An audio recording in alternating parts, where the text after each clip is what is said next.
Welcome back to the Science of Self-Defense, Lesson 2. Lesson 1, as hopefully you recall, was your warm-up and stretching exercises, the preparations as we call them. Please make sure you've done them before you start this. Okay, the first thing I have to teach you how to do is stand up. Sounds silly, but when I say stand up, I mean stand up in a manner that you are solid when you need to be solid, and explosive when you need to be explosive. And theoretically, both of those can be accomplished with one stance. We call it the fighting stance most of the time. Some people prefer guard stance. Some people prefer combat stance. Some people prefer defensive stance. Some people just give it a name to be different. Doesn't matter what you call it, but what it is a position where you are a smaller target and where you have accomplished something to prevent the person that is attacking you from accomplishing that, and where you are ready to do something to him to keep him from continuing the attack. Here's the way it works. You in the camera, right there, okay? The center of that camera is the imaginary center of my opponent's body as I'm going to line up. And what I want you to imagine for yourself, and what I'll use this little training aid for, official 6-foot staff of Buddhist monks, right? There would be a line going from the center of the opponent's body, and it's going to come between my feet. The toes of my front foot and the heel of my back foot are separated from it. There can be 2, 3, or 4 inches, maybe even 5, between the toes. If the toes and the heel were lined up tight, that's okay for some people. Most of us are simply too big for that. You almost have to be a 100-pound person for that to work. We need to have our feet wide enough apart, which is to say roughly shoulder width apart, that we can be balanced when we're standing here. You'll also notice that relative to this imaginary line, my feet are on something of an angle, somewhere between 30 and 45 degrees off of center. If the front foot is going to err at all, let it be more towards a straight line to the front. We don't want to get our weight out on it. We want to have weight evenly distributed, 50-50, and you'll find out why before long. The weight is distributed 50-50 this way and 50-50 this way. Our posture is erect.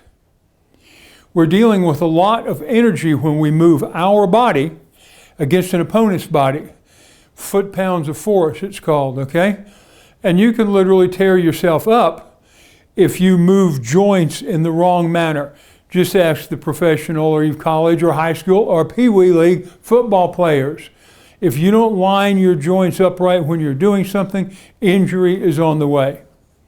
So as far as your feet go, they're like so. 30 degrees, 30 to 45 off center, roughly 1 shoulder width wide, and roughly 1.5 shoulder widths long. This is long, this is wide. Okay? Your body is going to drift at that same 35 to 45 degree angle, depending on what you're doing. We don't want you to be locked in like a metal man from Wizard of Oz, okay? But we want you to be enough sideways so that you make a smaller target. If I'm standing like this, I'm a much bigger target. Now, yes, standing like this is a smaller target. And some of our brothers in the Korean arts advocate this side stance, but that's because they spend their life kicking, and it facilitates using the front foot. Kicking is a wonderful thing to do unless you happen to be on a surface that is slightly slick with dew or anything else. You'll see we have a high emphasis on hands here for that very reason. Okay, 1 wide, 1.5 long, weight evenly distributed. Now, how about our hands? First off, we would like to keep our hands in fists unless they're doing something that requires them to be in another position. That's for the safety of our fingers. If you've never had a broken finger or jammed thumb, you don't want to. They hurt really, really bad. They take a while to heal, and they can take you out of the fight if you're not used to that kind of pain.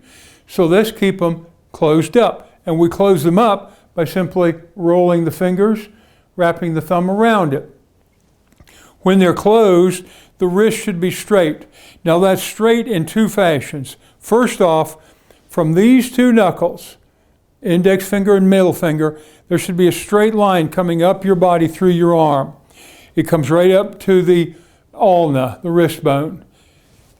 It anchors it through your shoulder, down to your spine. It'll anchor all the way down to your feet. You'll see that when we get to strikes. Okay? And we want it to be straight from the standpoint of this. We don't want it this way or this way. We want it flat on the back. This may be the hardest part for you to catch on to. If you've played a lot of tennis, you're going to want to have a little flip in it like that, because for a tennis player, that's a straight wrist. For a karate person, this is a straight wrist. Two knuckle alignment, which gives us a straight wrist, flat wrist, which gives us a straight wrist, and the two knuckle alignment also prepares us for penetration during strikes. Okay, so with both fists closed, our feet align on this imaginary strip that goes from the center of the opponent's body to the center of our body. Roll them up into fists. Your front hand comes up between you and your opponent. Okay? It's a little under eye level. I don't want to be blocking my own vision of my opponent by putting it up here. It's going to be a little under eye level. Is that blocking part of him? Oh yeah. But it's blocking a wide enough part of him, it doesn't matter. You've heard it said that the windows are the eyes to the soul. They're also the eyes to what his intent is. And if you can see his eyes, you'll get a pretty good idea of what this person is going to do next. After you've practiced a little while, you'll have a real good idea exactly what he's going to do. And it will make it look easy for him to end up lying on the ground, because you simply let him end up there. You knew what he was going to do, but you can only do that if you see the eyes, and that's over the top of the front hand. Your rear hand, fist closed, in a more or less palm up position. I'll explain more or less in a minute. And it should be about on the center of your body. We don't want it pulled way back here, because that opens up the center of our body. When it's laying here, it's a guard, a blocking maneuver that doesn't have to move. And we don't want it hanging way out in here, because this is also a counter-strike tool, and we want it to have a reasonable distance to travel to get up to speed before it makes contact with the person that's attacking us. So from the center of our body, more or less palms up, centered on the body, just below eye level, feet aligned shoulder width, one wide, 1.5 long, knees bent, bowed apart just a little bit, so you have some flexibility. Now, I'm standing here bouncing to emphasize the flexibility. I do not advocate bouncing, okay? Because when you come up, even if your feet don't leave the ground all the way, if you get way up on your toes in a bounce like this, you can't move. You cannot go anywhere. And if your opponent attacks when you're up on your tippy toes, there's nothing you can do about it except watch yourself get hit. So don't interpret my bouncing as a bounce. Rather, it's to emphasize the fact that we want to have spring in the legs. Because if they're too straight, we can't move. All we can do is waddle forward and backwards like a duck or like a Michelin man. Not a good thing, right? So we want to have some bend to them. 30 to 45 degrees. This is your fighting stance.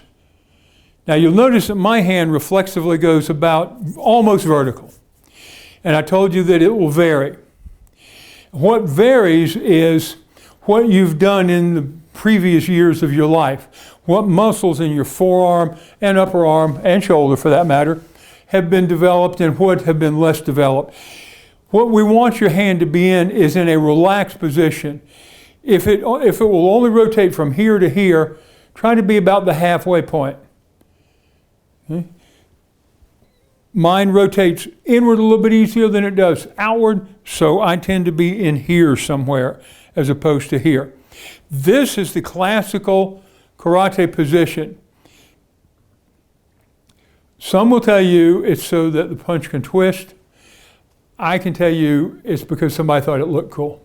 Sorry, don't mean to start any arguments with anybody, but that's just my opinion. There's your fighting stance. Now, how do we want to practice the fighting stance? Well, we don't live our life walking around like this, I hope. If we do, we have got one paranoid problem. We live our life in a natural position. We're either walking or standing or talking to someone, things of that sort. But when an attack happens, we don't want to be standing here and go, oops, what happens? We want to do all the things that I just talked about in the fighting stance. We want to make ourselves a smaller target. Bang. We want to get our hand up in front of us. Bang. We want to get mobile. We want to have a little bend and bow in the knees.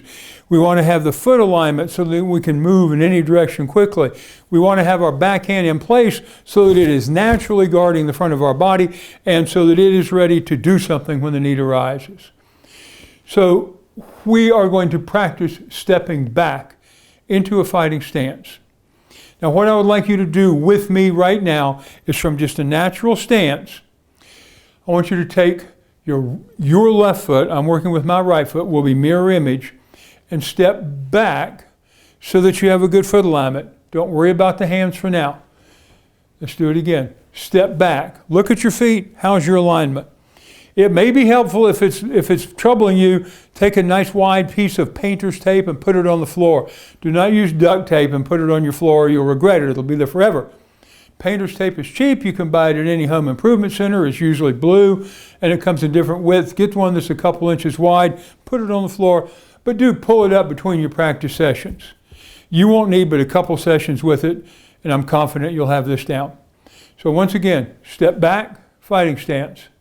Come back up, step back, fighting stance, and one more time, step back, fighting stance.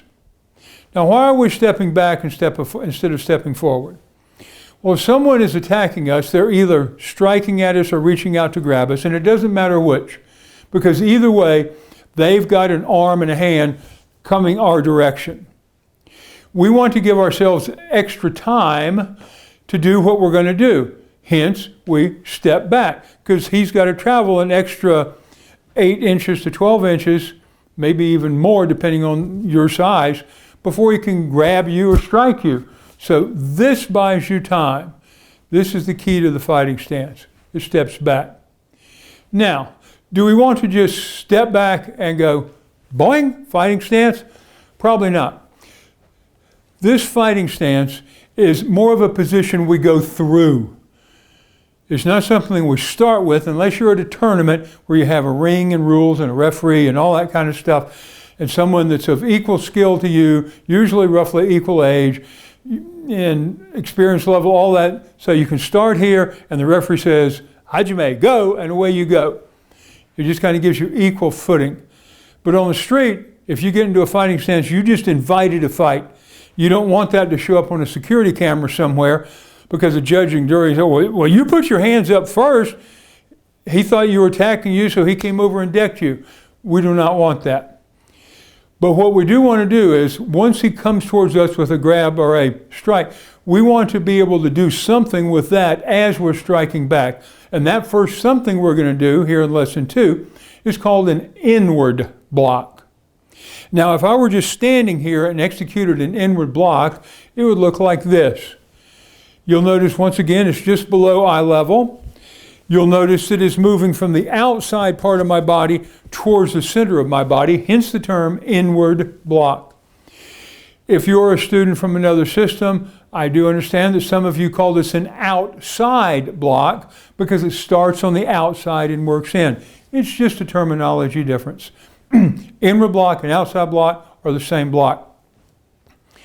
As the fist comes through under eye level, the forearm rotates, because when it gets to the hand that is trying to punch or grab us, we want to strike that hand or forearm with the little finger side of our arm. The reason we want to do that, there's nothing over here but the wrist bone, the ulna. On this side, we've got a bunch of nerves, the radial nerves to be specific. They start in the tips of our fingers, up the arm, over the shoulder, down your spine. If you've ever hit your funny bone, you know how it just knocks everything out of kilter for a while? That was your radial nerves. they got to hit up here. If you get hit down here, same thing happens, but it's from here down. That hand is out of the fight, not a good thing. So as you are stepping back to execute an inward block, bring this hand up to the outside and bring it across. Now for a long time, we would stand around in what they call a horse stance and go block, block, block, block. You're blocking something you're never going to use that way. Or you're blocking in a manner that would never be used. So the question came up, why should we do that? Well, and the best answer anybody could come up with, let's just watch the students while they're practicing. Sorry, that's not good enough. I practice you a strong compression of the learning curve and you're going to get it. And this is the starting point. Step back and inward block. Do not rush it. Block with me this time. You stepping back with your left foot, me with my right foot. Bring your left hand up, bring it across with an inward block, and then get this hand up out of the back of the picture, okay? Step back, inward block, and then bring this hand up. One more time, inward block, and then put your hand where it belongs. Now this time, we're going to move both hands at once. So as we step back in inward block, this hand comes up into the fighting stance. Okay? Step back, inward block, and this hand's loaded and ready. One more time, step back, inward block, this hand's loaded and ready. Now let's go the opposite direction. You step back with your right foot. Forget the hands for a second. Let's get that side of your body warmed up. Step back, fighting stance. Good. Step back up again. Step back, fighting stance. Look down at your feet. Make sure you've got that imaginary line from the center of your body to the center of your opponent's body. Knees bent and bowed, feet angled, body angled. Okay? One more time. Step back into a fighting stance. Now this time, your right arm, my right arm, your left arm, is going to do the block. So as you step back, bring this arm up and block across. Leave this one hanging for now. Okay? Step back, inward block, and step back, inward block. Okay? This hand, we've got to get into action now. Step back, inward block, and bring it up. Recover. Step back and block. Recover, step back and block, recover. Okay, we're going to go back to where you're stepping back with your left foot. We're going to execute an inward block. We're going to get this hand into place, and I'm going to step up the speed just a little bit. If it gets you tangled up, just stop. We're only going to do 5 on this side. If you can keep up with me, kudos to you. If you can't, doesn't matter. We're going to get you there. Okay, ready? Step back and block. That's 1. Recover. Step back and block. Recover. Step block in 3. Recover. Step block in 4. Recover. Step block in 5. Recover. Now with your other foot, your right foot stepping back. Step back and block. Recover. Number 2. Recover. And 3. Recover. 4. Recover. 5. Recover. I think you're going to find that that's a pretty powerful movement. Why is it powerful? Because this block coming around uses the chest muscles. They're cinching together. You're not pulling both arms in, but when you pull this arm up into the fighting stance position back here, as this arm is coming back, you're pulling your shoulder together, your shoulders together.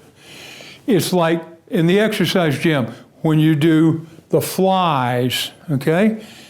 You're doing a fly, bow, like that. You are reinforcing it.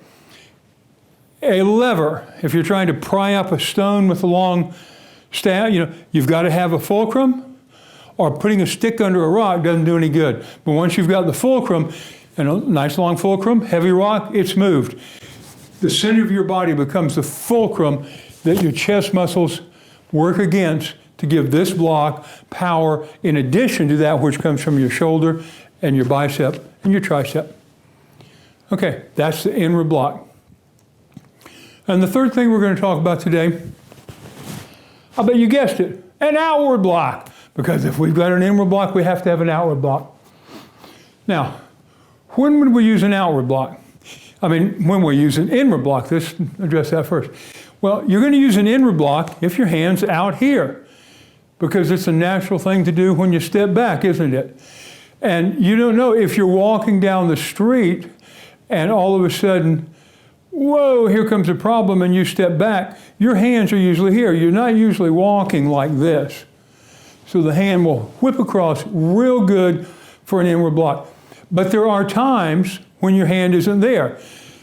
You know, maybe you're standing like this. Maybe it's cold. Maybe you're reaching into a pocket. Maybe you're picking up something.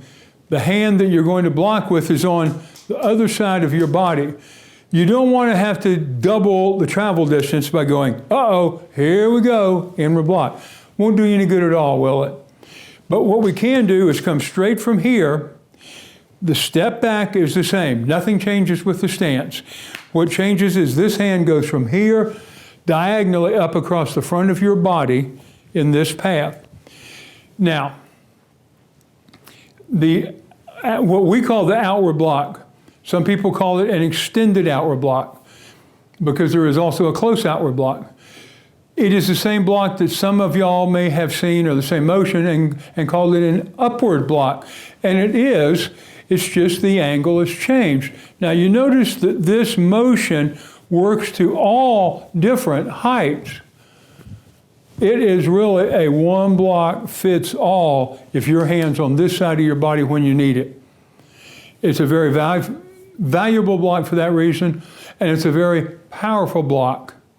You remember I told you that the chest muscles pull together for the inward block. The back muscles pull together for the outward block. As you're stepping back from this position, they're pulling like this. On either side of your spine, your rhomboid muscles and 3 or 4 other muscles in there, subscapularis, and right now the names escape me, but then again, I don't have MD after my name either. Okay, there's a lot of muscles in your back that will give power to this motion. Okay, so from here, right foot stepping back, your left foot stepping back, this hand starts on this side of your body. Now, if you're practicing it, put it on that side to start off with. Some people would call it a load. I don't like to load blocks. I want blocks to fire where they are naturally from. But for the sake of practice, put it here and say, I'm pretending my arm was over here. I was scratching. Step back, outward block, get this hand in position. Here, boom, okay? Here, boom. Here, with me on that one?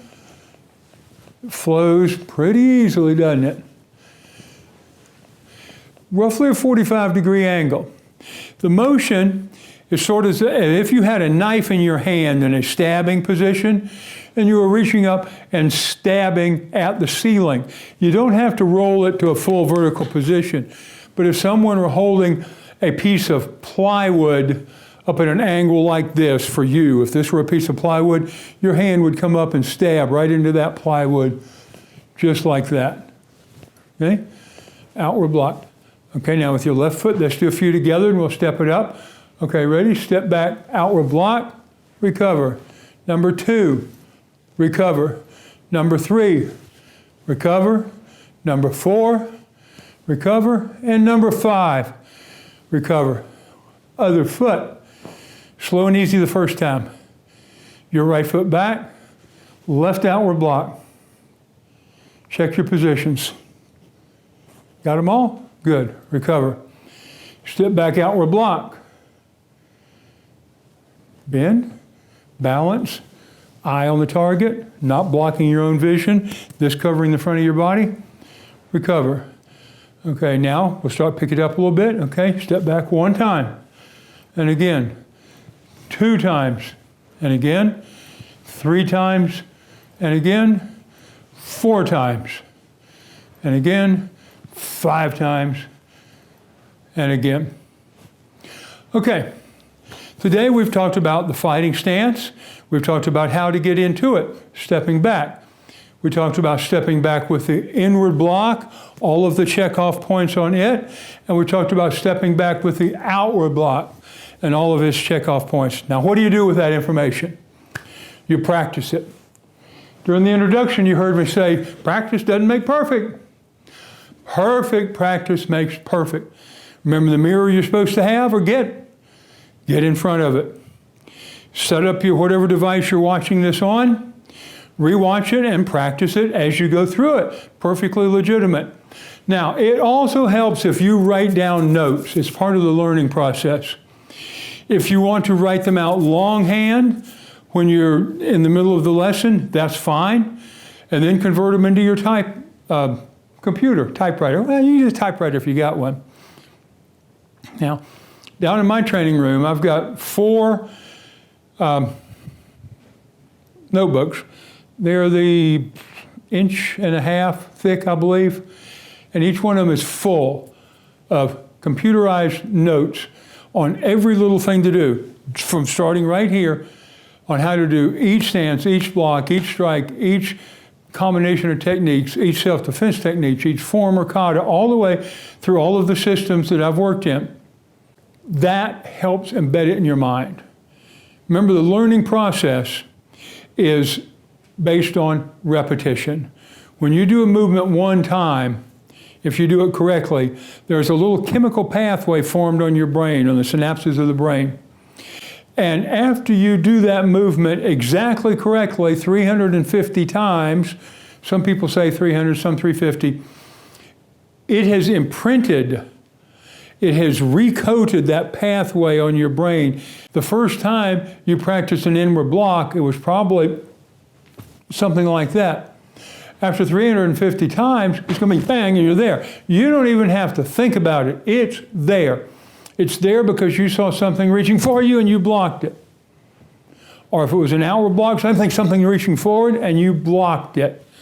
That's what we need to develop mind-body mastery. So when you practice, do not go in there and do 350 repetitions in one time. Limit yourselves to 30, no more than 50 repetitions of each movement on each side. Okay, outward blocks, inward blocks, whatever. You don't have to practice the fighting stance by itself, because every time you do step back and block, you're practicing the fighting stance. Now, what happens if you don't follow that guideline? Well, you remember all those PhDs I've told you about that are running all these tests on how to learn? Well, the bad news from it is, if you learn something improperly, if you practice it wrong, if you don't pay attention to what I'm telling you, and you practice and you're blocking across in front of your eyes, and you do it 350 times, and you get to where you're really cooking, well, you're blocking your own vision, and when I call that to your attention, to unlearn and relearn, you're going to have to do that 3,500 times. 10 times for each time you practiced it wrong. So don't practice it wrong. Be self-correcting. That's what the mirror's for. Be patient with yourself. You should have 4 or 5 or 6 practices by yourself in front of your mirror before you tune into lesson number 3. That way we'll know you're prepared and you'll know you're prepared. And when you walk out the door of your house, if someone reaches for you, they're going to get a real shock when all of a sudden, bam, and they don't grab anything but air, and they look at their wrist and it's throbbing. That is goal number 1. Thank you for being here today. We'll see you on lesson number 3.